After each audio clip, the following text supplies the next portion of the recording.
Hey, beautiful star beings. This is Meagan Mermaid, and this is my weekly starseed message. So, today we're going to be talking about what it means to hold hands with your shadow.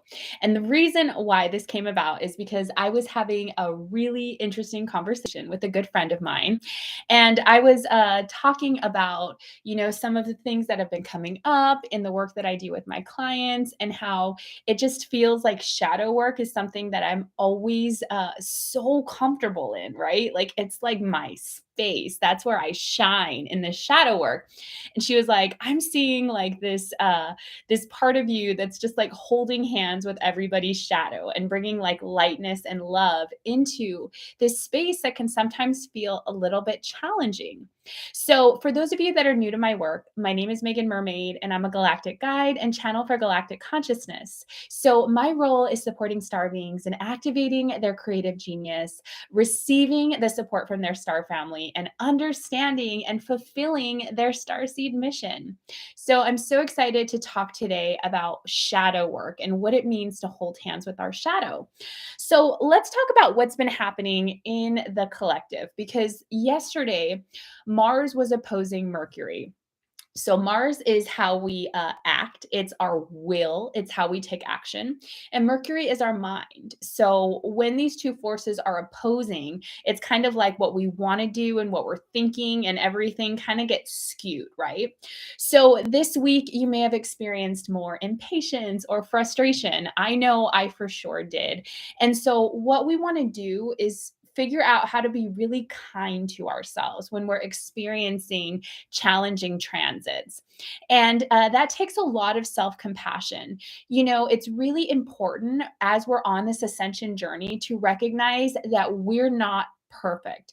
Nobody's perfect. You wouldn't be a human on Earth in this Earth experiment if you were perfect. There would be no point. The point of expansion is to grow and to learn. And so we can consider Earth kind of like a school. And so every day, everything that's happening in your reality is your assignment. It's teaching you something. And if you don't get it right, you will have many more opportunities. And sometimes we really have to kind of step back and ask ourselves, like, why is this happening? Why am I creating this situation?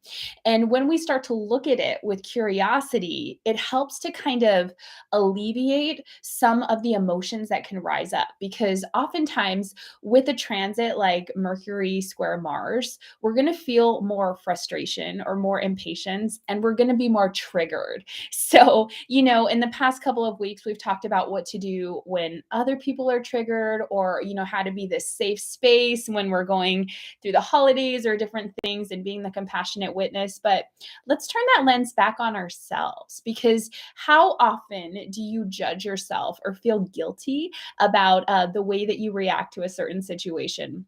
I am guilty of it for sure. And what I noticed in the past couple of days is that certain things that are a challenge for me, such as being patient, were definitely coming up. So, there was a moment today where I was running late, my alarm didn't go off, and I was trying to get to my class, and I could just feel like, oh my gosh, everybody just get out of the way, right? And like, that's where my shadow is.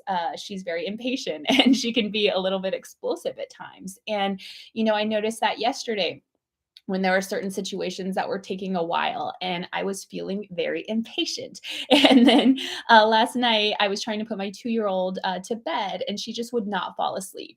And there was that part of me, it was like I was witnessing these two parts of me, right? And like, you can think of it as one part of me was like, oh, the gentle parent that wants to just be with her child and be present in this moment. And it's okay. It's okay that it's almost midnight. Like, I just enjoy being so present with my child, it doesn't matter, right? And then there's the other part of my consciousness that's like, oh my God, it's almost midnight. I have to finish all these things. I only have so much time. And then, like, I have to get up in the morning at this time. And if trying to count how much time I'll have, uh, before I have to start all over. So we have to understand that all of these things can be existing at once.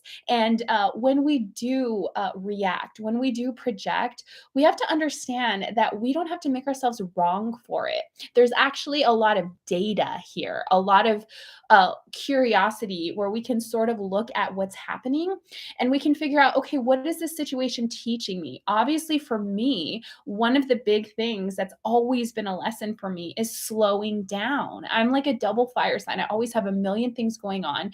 And so I feel like I get triggered when it seems like something is slowing me down. Something is in my way of the things that I want to accomplish. And once I start to recognize that, I've got to figure out, okay, so what can I do to create a little bit of softness around this? Maybe give myself extra time. Or if I do project, how can I forgive myself? So Marlon sharing, saw your IG story. I can relate because some rude people in the mall serving my food triggered me. Also, some impatience with heavy traffic today due to a lot of flooding. Thank you so much for sharing, Marlon. And I feel like what's really important in the spiritual community is authenticity. Now, I don't know where the stories got misconstrued about feeling like if you're spiritual, you have to be perfect, because that is so not the case. Even when we talk about ascension, many teachers on ascension have shared that in order for the earth to ascend, there would only need to be 51% more light than dark. And so, if we're looking at a collective energy that can ascend, if it's only 51%, one little point more light than dark would create the tipping point for ascension.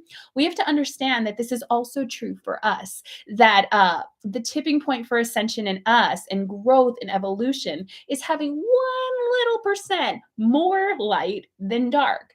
But we also have to understand that we're not supposed to not have a shadow. Literally, you are a form that is holding light, which is information, and shadow within the collective. All of us have this. And in our shadow is our power, it's our edge, it's our authenticity. So we don't have to push it away, but we've got to honor it and we've got to work with it.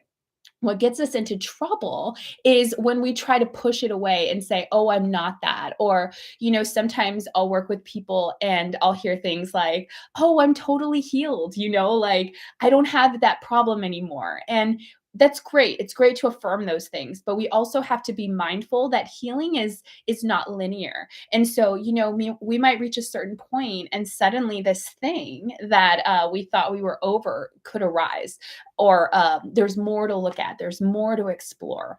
So when we're doing this type of shadow work and we honor that, yes, I am also that, I can share these really beautiful messages for people's star families and do the great spiritual work that I do and be totally imperfect and impatient and annoyed and frustrated.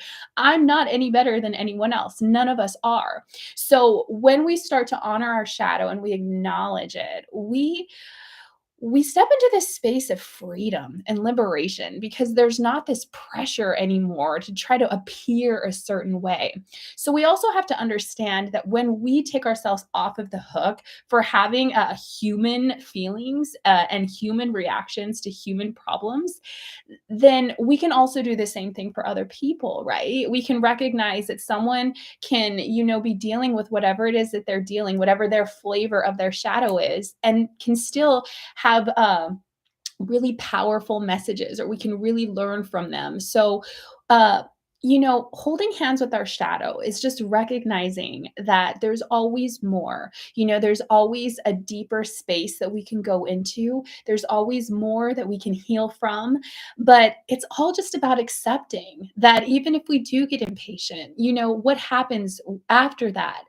And one of the things that I felt called to do today is to kind of walk us through uh, going back to some of those moments, whatever moments that you can recall, maybe in the last few days, maybe in the last week, maybe there's something in the last month or a year from now, and figuring out how to do the shadow work to call that in with compassionate awareness. So you don't have to understand how that works. We're just going to do that first after I pull some mermaid cards and talk a little bit more about it. But that was kind of the direction I was seeing today's starseed message is to do some visualization to figure out how to clean up afterwards, because projections are going to happen. You're going to get impatient. You're going to get irritated. It's just part of life. But what do you do after? That's where we move from the worrier to the warrior. And we step into this mastery of recognizing, okay, I can't take back the words that I said, but I can look at it with curiosity and I can say, okay, what triggered me in this situation? So next time, and there will always be a next time. That's the thing. Like it can be very simple, such as the other day I was in a Starbucks drive-through and it was taking forever. And I had my feelings about it. And I told the lady at the front, I was like, I've never waited this long for coffee and whatever. And part of it too was I had a 2-year-old that was like like screaming in the back. So, I'm not making excuses for my behavior, but I can tell you that I was a little rude to that woman. And then I what I did is the next week I was in the same area and I went to that same Starbucks because it was like I kind of wanted to collect my energy, my soul fragments, and I was a little bit kinder to the person that worked there. And so we have to understand that every act of love heals an act of fear. So we're not meant to be perfect, but when we do act out or when we do say that thing that might be hurtful, we've got to take care of ourselves. And then we've got to figure out, okay, how can I be better? Not perfect, but better. Like, what's something loving that I can do right now for myself? And what's a way that I can like give and offer something to humanity? So I'm going to be pulling some mermaid cards from my deck, the Mermaid Empowerment Oracle deck.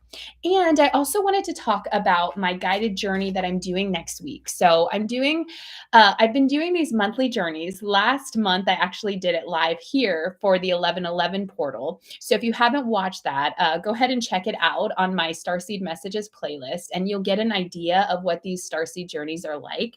But we work with different energies, and I'm doing one on December 8th at 12:12 Pacific next week. So if you can't join live, there will be a replay and it's only $22. And how it works is this one, we're having a lot of star nations that wanted to come through and talk. And the topic is going to be about embodying the beauty of creation. So learning how to take this equal parts of us, this light and this shadow, and through radical acceptance and fierce compassion, create and alchemize the beauty codes for transmutation. So all that starseed lingo, even if it doesn't make any sense, I can boil it down to saying that the star nations that want to come through have messages about how we can really step into this space of creation and create beauty from the challenges, from the suffering, and how we can really create these new storylines, these new timelines. Suffering and all the things that we've been going through on the earth plane, it's just boring. It's boring. Like, we've done it for so long. And, sometimes you might consider that we've all been kind of typecast, like we've played the same roles over and over again. Like, I know for me, I don't know how many times I've played the role of like the person that like loses it all and from the space of like rock bottom rises like a phoenix and has this like story of redemption. Like, that's been like the story that I played out for a while. And like I'm ready for a new story. I don't know about you guys. So this tarot card was stuck in my deck. So Page of Wands. Pages are always a message, and wands is about action. So we have all this Sag energy right now, and fire energy can be a little impatient, but it's because it's all about creation and it's all about exploration. Hi, Dawn. Good to see you. Welcome. Thanks for representing Portland, Oregon here today. But yeah, so I feel like now we're getting the message of, turning this impatience or frustration or whatever we're feeling, really what it is excess energy. So if we have all of this mental energy and we're just like, "Ugh," like restless in our bodies, that's when we're going to get triggered and that's when we're going to act out. So we have to alchemize this. We have to turn this into creativity. And that's what we're going to be discussing next week in the guided journey. And we're going to be hearing from the Lyrans, the Syrians, the Mintonkins, I believe, the Pleiadians, and then the Mermaids of Sirius, which is my high council. So each one of these councils is going to be talking about how to embody the beauty of creation, using their specific technology, messages, information from their star nations. And then we're going to be receiving these really powerful beauty codes for transmutation. Okay, so Miracle is the first card. So anyone who's familiar with the Course in Miracles may have heard the term, a miracle is a shift in perception from fear to love, right? So if we're trying to turn this impatience, this extra energy that we have, into creativity, that's the miracle. That's the miracle, by recognizing that miracles are a natural and regularly occurring part of life. And when they're not occurring, it's because we've forgotten. Oops, we forgot that we're God in a human form, as Marlon or Meagan Mermaid or Dawn. Oh, thank you, Dawn. I appreciate that. And everybody's perspective is important, right? Because you're seeing through your body, through your form, the eyes of awareness. So the way that you view life, nobody else is ever going to see it the way that you do. So that's the miracle. Remembering that we're this vessel, this form. Yes, we have a form that separates us from other out there, but within this form, we have the availability to be available for source consciousness or God, whatever you want to call it, to come into our body and flow through us, right? And then that's where the beauty of creation comes through, because it's like we take all of our humanity, and instead of trying to push it away, we honor it as sacred because we are God living a human experience. So the miracle comes by recognizing how powerful we are, even though we have these shortcomings or shadows, whatever it is, it's all a part of our journey. And because we live in a free will universe, there is light and dark. And that's really the only way to explain things. You have to have some type of an other in order to understand you, right? So whether it's light and dark, or good and evil, or me versus you, or the earth versus me, it's all just a way of understanding through the lens of duality. Okay. But underneath that is really this thread of expression and creativity, and innocence is the right word to say. Innocence. It's only these patriarchal or matrix programmings that have caused us to fear our body, or to feel shameful about the way that we act, thinking that, so many of us have been programmed to think that we're sinful, and that, we're separate from God, and that we're powerless. And there's so much programming that we've all inherited. And we've just got to unravel it, like little by little, and ask, like, is this mine? Is this even true? Like, why am I still carrying it? And the real question underneath all of this, every time we do shadow work, is we want to be compassionately witnessed and ask the question, even if I've done this, even if I've done this, and this is what consciousness is asking. It's bigger than just us. No matter what I've done, am I still worthy of love? Right? And that's really the question. And the answer is always yes, of course, of course. You are love. You are a miracle because you are God in human form. So the next card that we have is freedom. So the mermaid empowerment for freedom is I free myself by letting go.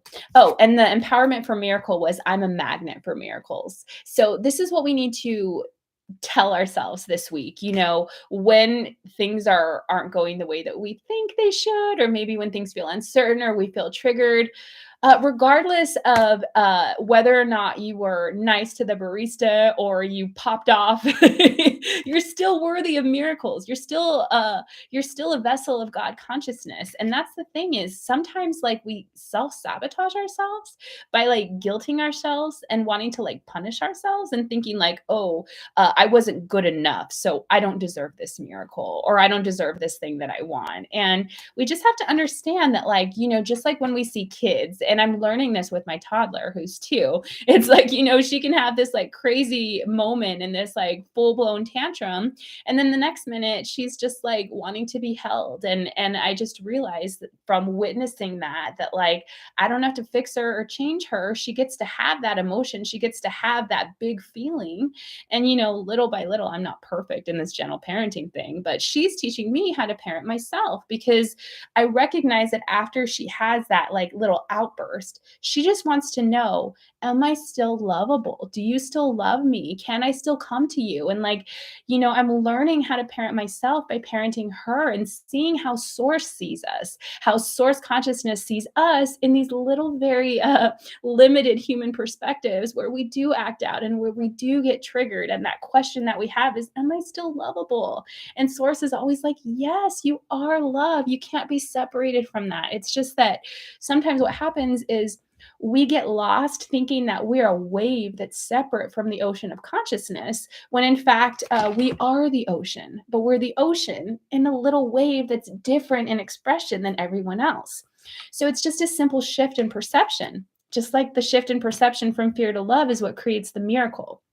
So when we let go, I love this card freedom because, she's in this bubble of light and she's reaching towards this bird. So it's like she's reaching for new heights. She's reaching into this space where she can spread her wings. And that's really what the energy of Sag is all about is, feeling the freedom and liberation of adventure, of exploration. And so when we fill our lives with those things, we're going to have less room for judgment and criticism of others because we're using what the Arcturians teach us, the right use of mind, which is using the mind to explore and to discover and to create.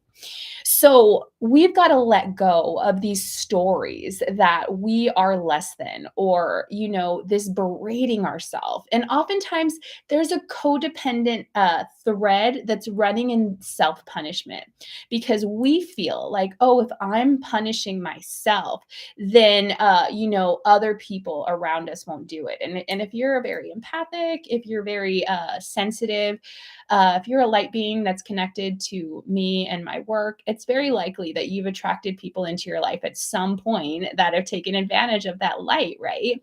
And so, we're all healing from things like hypervigilance, of like, kind of being on edge and thinking, oh, if I just act like this, or if I do this, then maybe they'll be okay. Maybe they'll treat me better. And does it work? No, it doesn't.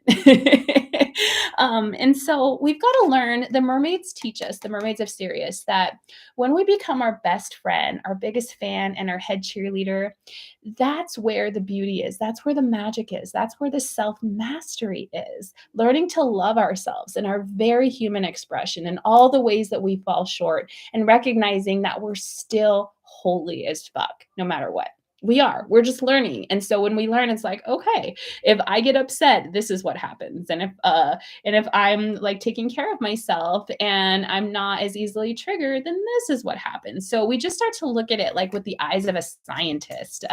Like, what is the data? What is the situation trying to teach me? Why did this human get so upset about this situation? And why did this human feel so angry when this person said this? And really just start to look at it like, wow, this situation has so much information. And rather than judging ourselves for how we reacted, why not look at it and figure out all of that data that can tell you how to show up for similar lessons next time in a way that might feel more supportive to you? Okay. Then, non-reaction. This is the last card for today. So, the mermaid empowerment for non-reaction is, I am a master of non-reaction. So non-reaction is a superpower. It's literally just taking that moment to just pause or breathe. And, sometimes like I'll have thoughts of, oh my goodness, I've taken 7 years to integrate this mermaid consciousness, and, my deck and my books and all of these things are almost complete. And like, where am I? Like, and sometimes I'll think like, I'm still doing those things that I was doing a year ago or 2 years from now. And then I have to remember that just because I'm bringing in this brand new information that's very healing, I don't have to be 100% healed in order to offer healing to others. And we all need this. Like, I feel like if nothing else that I share today is like planted as a seed in your consciousness to grow, remember this, like, you don't have to be perfect to start doing your healing work or your leadership work. Like, you're not supposed to be perfect. None of us are. And the more that we can just be authentic and be like, look, like, I fucked up today, but this is how I loved myself, and this is how I'm moving forward. This is what I learned. That's so much more freeing and liberating, the freedom that we want, than trying to maintain like this level of perfection that is just not possible. So this non-reaction card is, I'm a master of non-reaction. So non-reaction is basically getting to this space of being able to just take that breath, so that when that thing happens, when that person says that thing to you, when you get stuck in traffic, when something icky happens, that rather than just reacting and that instinctual part of you coming out and maybe saying or doing something that you might look back and think, oh, maybe that wasn't the best choice for that moment. The non-reaction is recognizing that you can witness it and you can observe it, and even just taking that millisecond to breathe. 3 breaths is literally all you need to move from a space of awareness and responding, rather than just reacting and throwing fire or fuel onto the flame. So, unfortunately, or fortunately, we live in a free will universe that is based upon the law of attraction. So, we're going to keep attracting situations until we figure out why we're creating them and create something different. And so, if we're constantly reacting to things that are happening to us that we don't like, first of all, it puts us into a victim mode, because we're reacting, because what's underneath that is we have this fear that we don't actually have the power to change it, or we don't actually have the power to transcend it. So what do? We fight, right? It's either fight or flight. It's this very instinctual, primitive part of us. Okay. And the other part of this equation is that we're basically telling the universe, which is a mirror, every time we react, more of this, more of this, more of this. And it can be so unconscious that we don't realize that we're doing it. So it's practice, just like we go to the gym and, we work on our muscles. It's the same with our non-reaction. We can set the intention every day to practice non-reaction. And, every time that you go into a situation that's difficult, and instead of acting out, instead of getting impatient, instead of yelling at the garbage truck in front of you to hurry the fuck up, which it's me today. Instead, I can go back to that situation. I can sit in the car next to me and I can tell that version of me, hey, let's just take a breath. You're going to get there and it's going to be okay. And that's what we're going to practice in this guided meditation today, this very Hathor teaching. So, this is my girl Hathor, and Hathor teaches all about bilocation. And she teaches about like getting back to this space of 0 point. And so that means like every time we go through like a difficult situation, it's almost like a little bubble or a part of our consciousness kind of splits off. And we just got to call those parts back. So we become the guardian angel for us in all of these moments in time. And that's part of this self-love and self-care and the miracles, is because you recognize that you can actually go back and bend time and do this really cool work that we're going to do today. So let's go ahead and get right into it, because I didn't realize I talked for almost 30 minutes, Jane. So, all right, let's go ahead and close our eyes and just take a deep inhale in. So you're going to want to make sure that you're in a place that is like quiet and comfortable. And if you're not in that space, there's a replay. You can always come back to this in a place where you can really receive, because I want you to receive from this. I want you to really understand that you can use this technique at other times. So as we close our eyes, just imagine this beautiful ocean breath. With every inhale in and every exhale out, it's like the ocean tide, right? And it's just allowing you to come back to this present moment. So anything that has come before this moment, just allow it to fall away. And anything that needs to happen after, know that there is a beautiful version of you that is very capable of handling it, and that it is safe to relax into this moment. It is safe to invest in yourself. So now I want you to imagine that this beautiful white light directly from source consciousness begins to flow down and descend like a dove of peace, baptizing your awareness in a beautiful waterfall of light that falls down through your crown chakra into your third eye, into your throat, your heart chakra, your solar plexus, your sacral chakra, down to your root chakra, all the way down through to your feet. And that this beautiful light, it begins to pour out of your crown chakra, creating a bubble of white light around you. And this bubble of white light begins to shift and change into pinks and purples and blues and greens. And this is the rainbow light energy of Sirius that will support us and protect us in our travels today. And we choose to consecrate this space for only the highest vibrations of love, truth, healing, and peace. And we choose to align with the highest frequency of love, the highest good of all, and the highest timeline for all. So now, as we are in this beautiful bubble of light, I want you to just begin to visualize anything that may have happened. Maybe it was a difficult conversation. Maybe you were stuck on the freeway. Maybe something didn't go the way that you wanted and you reacted, you got angry. Maybe it was today, maybe it was yesterday, but just allow yourself to bring in some memory into your consciousness. It's not so important when it happened, but it's important to recognize why it's coming up. So, as you begin to visualize this experience, I want you to just imagine that you are in this space. You are walking into this memory and you're fully safe because you're surrounded in this bubble of light. But now you're walking into the scene of what happened. So begin to look around you. You might notice certain images or you might notice sounds. And I want you to look at yourself. You are you, this future version of you, watching you in this moment. So just witness what is happening. Witness the interaction, witness the moment where you didn't practice non-reaction, where you acted out, where you said that thing, or you were super impatient or extra spicy, whatever it was. Just watch it. Be the compassionate witness. You don't have to judge it. Although sometimes judgmental thoughts may arise, and that's totally okay.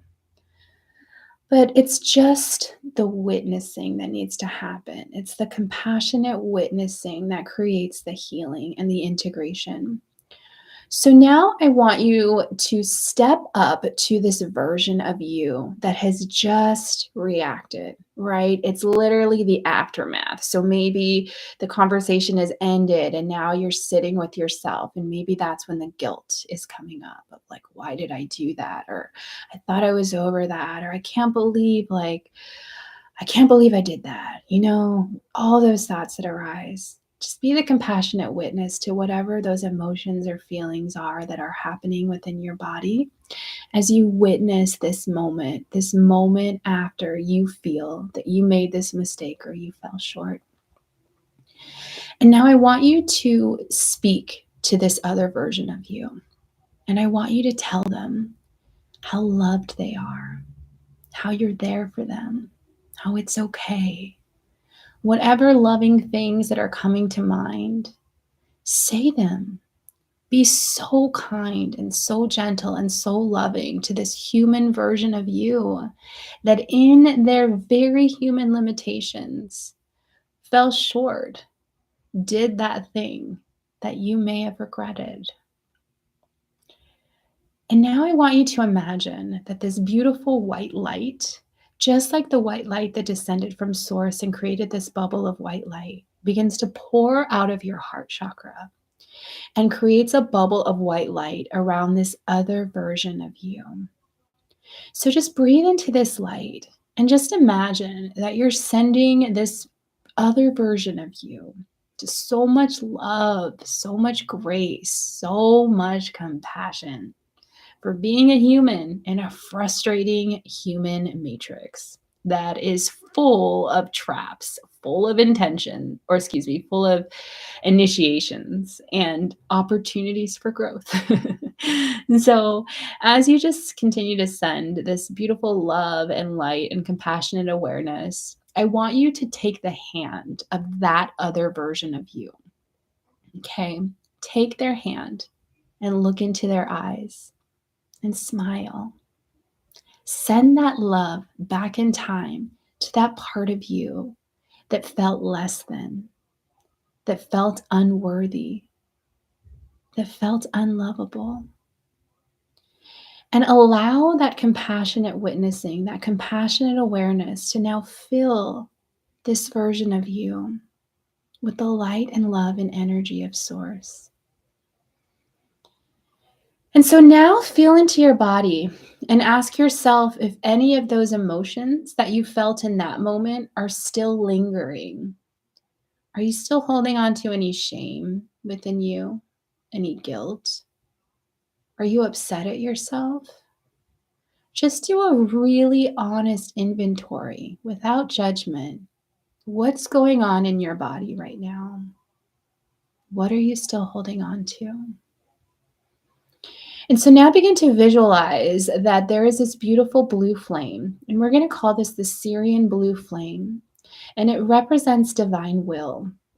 And so this blue flame is going to burn away any of those emotions, any of those lingering stuck energies or debris that have caused you to feel separate, to create the energy of freedom and miracles within your life now. So just allow the energy of this flame to burn within your heart until you begin to see that this flame turns back into a white light. So as you breathe into this white light, this other version of you becomes smaller and smaller and smaller until it becomes a tiny little bubble. So on the count of 3, just begin to visualize where you want this bubble to return to in your chakra system. Maybe you want this bubble to return to your heart chakra. Maybe you want it to return to your solar plexus. Maybe you want it to go in multiple places or all your chakras, and you can split this little bubble into individual bubbles. But on the count of 3, this bubble, this version of you, this aspect of you is going to return to your consciousness in 3, 2, 1. Beautiful. And now this beautiful blue flame and this white bubble and everything that we've created begins to dematerialize. And you are back in the space that you are seated in. And so you can begin to wiggle your fingers and your toes, and you can open your eyes when you are ready. And I want you to just feel any relief. What does it feel like to go back and to be that kind and compassionate witness to yourself, recognizing that you have your back and that this higher version of you, this version of you that was just a little bit further along, maybe if it was even only a few hours, was holding your hand and walking you here? Because that's how we want to think about the ascension process, is we've already ascended. If you're interested in ascension, if you're awakening, if you identify with whatever these human terms or labels are, it's because your consciousness is in flow with the prayer of spirit, right?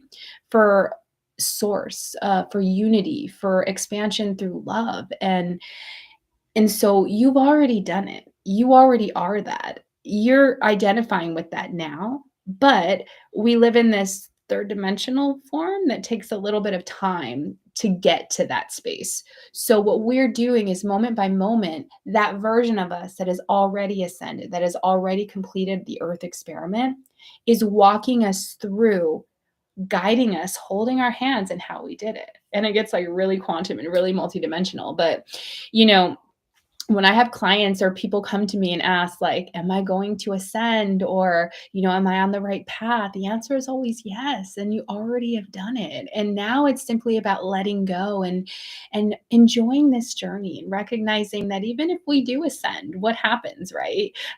We just serve. we help others do the same thing. So if we can just step into this space of observation and adventure and joy and bliss, then we're just going to have more of that all the time. And based on that, maybe we'll want to go in different places of the universe and go on different adventures. And sometimes that happens in dream time, and you might see yourself in dream time doing all these other things. And we have such this quantum thread within us of being a part of so many things at once. But with that being said, we also want to be here in this eternal now moment and step fully into our body. And usually, the thing that prevents us from being in our body is this feeling of unworthiness, right?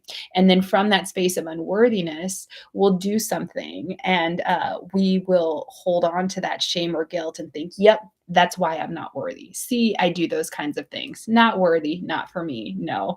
And like, we just have to recognize this is just a part of being human. And we're all untangling and unraveling all of this matrix programming little by little, one self loving step at a time. Every act of love is healing an act of fear.